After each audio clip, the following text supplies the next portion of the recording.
टूटा हो दिल तो दुख होता है, टूटा हो दिल तो दुख होता है, करके किसी से मोहब्बत ये दिल रोता है।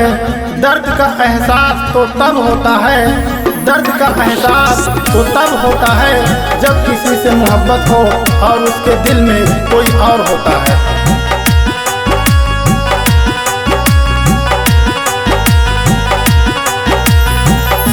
कहाँ से ले आए दिल के दवाई, कहाँ से ले आए दिल के दवाई, कैसे जरा दिया कर जवा के जाए, कैसे जरा दिया कर जवा के जाए।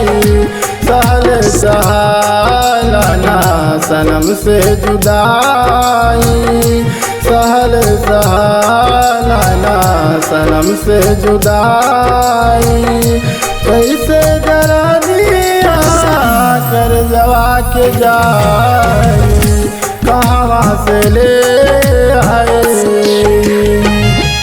गम मिला तो सह न सके, खुशी मिली तो मुस्कुरा न सके, मेरी जिंदगी भी जिंदगी क्या जिसे चाहा उसे पा न सके।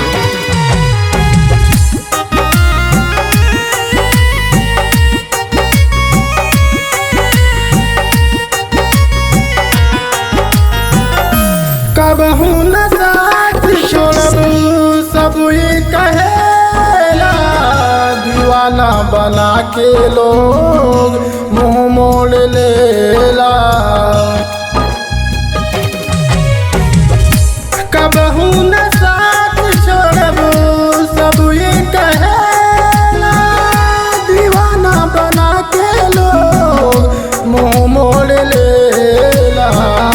रात भर जागल रही आवे नाम घाई, रात भर जागल रही आवे नाम घाई, कैसे दरा दिया कर जवा के जाए, कहाँ से ले आए दिल के दवाई, कैसे दरा दिया कर जवा के जाए, कहाँ से ले आए।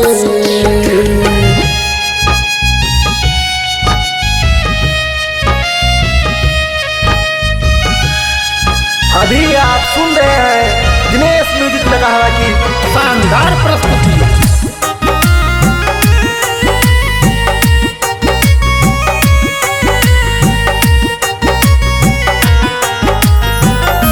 हम नाही जननी कैसन मोहब्बत होला, खजल पल में धोखा दिलवाई बोला। हम नाही जननी कैसन मोहब्बत ये होला, खजल पल में धोखा दिलवाए भोला।